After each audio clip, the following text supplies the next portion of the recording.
les combats s'intensifient à l'est de la RDC, dans le nord Kivu particulièrement, Ouais. et semblent s'étendre vers le sud, même si ça reste le nord Kivu jusque-là. Alors qu'il n'y a pas si longtemps, on parlait du processus de Luanda et des processus de Nairobi. Qu'est-ce qui se passe? On n'entend plus parler de dialogue. Maintenant, c'est pratiquement exclusivement les armes qui parlent. Qu'est-ce qui se passe? Euh, oui, on peut jeter un petit regard à ça. Je vais peut-être quand même préciser à ce que vous veniez, la façon dont vous venez d'introduire. En fait, il n'y a pas que le Nord Kivu, parce qu'en même temps que nous parlons, il y a quand même une tragédie qui est en train de se faire dans le Sud Kivu aussi, où il y a quand même la communauté de Banyamulenge qui est pratiquement encerclée autour de leur. On leur a coupé toutes les routes qui vont de leur lieu de résidence Mulindé au reste du Congo. Donc, je veux dire, ça, c'est pour les simples citoyens. Et il y a plein de milices armées jusqu'aux dents par Kinshasa qui traquent les Banyamulenge. Donc, il y a quand même aussi des choses qui se passent là dans le Sud Kivu. Mais pour revenir au sujet principal, c'est dans le Nord Kivu. C'est exact. Depuis la dernière rencontre ratée, et rappelez-vous, il y a d'un côté les gens voulaient mettre sur la faute sur le Rwanda. Mais je dirais que je prendrai la parole de ce qu'a dit le président Kagame. Il y a des gens qui investissent plus à faire connaître le processus sans s'intéresser en fait aux résultats. Donc, si c'est venu pour poser une caméra, est-ce que ça valait la peine? C'était ça l'histoire. Si on se rappelle très bien en fait, comment les différentes étapes qui se sont passées, c'est que il y a eu d'abord je dirais, les réunions des experts militaires entre le facilitateur et les deux parties, le Congo et le Rwanda, qui, dans une première phase, avaient avancé très, très vite. Et puis, au dernier moment, qu'est-ce qui s'est passé? C'était le ministre des Affaires étrangères du Congo qui, à Luanda, avait refusé de s'engager là-dedans, alors que tout y était. Donc, les gens se retournaient chez eux.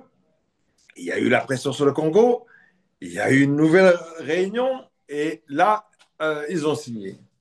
Puis, ils devaient préparer une réunion qui devait suivre, qui devrait être une réunion, si vous voulez, des chefs d'État. Mais la réunion, parce que les Congolais ont voulu faire du zigzag et tout ça, mais bon, on a su quand même que euh, c'est l'Angola qui a pris cette initiative de vouloir inviter les chefs d'État. Pourquoi? Parce que l'Angola avait obtenu du Congo qu'enfin le Congo allait négocier avec, en tout cas dialoguer et négocier éventuellement avec le M23. Mais au dernier moment, à la session qui devait préparer cette rencontre, donc à la veille du jour J, si j'ai bien compris, le ministre des Affaires étrangères du Congo a refusé catégoriquement euh, dans lequel ils étaient engagés auparavant. Donc voilà. Donc il n'y avait plus lieu d'avoir une réunion de Luanda des chefs d'État. Parce que le reste avait déjà été signé de toute façon. Vous avez des histoires des FDLR. Donc l'histoire des chefs d'État, c'était si on passait à la vitesse supérieure, ça veut dire que Kinshasa discute avec le M23. Ça ne s'est pas passé. Depuis lors, soyons clairs, même si tout le monde parle du bout des lèvres Luanda, Luanda, mais que ce soit les Américains qui sont complètement ailleurs maintenant, puisque l'administration Biden est en train de plier bagages, donc personne ne suit ça. Lourenço, il essaye tant bien que mal de garder cette flamme un peu vivante, mais bon, parce qu'entre-temps, je veux dire, sur le terrain, les choses évoluent. Euh, je regrette même enfin, je regrette non, mais je constate que le, le président Lourenço a- en fait, a émis sa position sur le fait qu'il était attristé que l'M23 aurait en fait brisé le cessez-le-feu et fait en fait, plus de prise territoriale, puisque maintenant, même Massissi fait partie, est occupé par le M23. Mais bon, c'est ça la réalité. Je crois que, je veux dire, on peut continuer à vouloir pointer du doigt du M23, mais euh, on veut ignorer la situation. Je veux dire, c'est simplement, je dirais, du branding qu'on fait sur le M23, mais sans voir la situation sur le terrain, parce que, euh, je veux dire, le M23 est quand même tout seul. Je veux dire, en face, il y a les FARDC, il y a la FDLR, il y a je ne sais pas combien de groupes de Mai Mai, il y a les troupes burundaises maintenant aussi, il y a les mercenaires.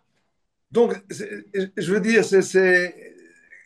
on a quand même une situation, je dirais, où, où Tshisekedi veut une victoire, au moins une, et il n'arrête pas, il n'arrête pas, il n'arrête pas. Et donc, du coup, les M23, bon, quand il se défend, il est obligé de toute façon d'aller au-delà de ce qu'il prend parce que c'est pour encore poser moins, enfin, laisser moins d'options d'être réattaqué. Et je veux dire, donc, depuis que ça n'a pas marché le mois passé, bien, je veux dire, la M23 ne fait que progresser.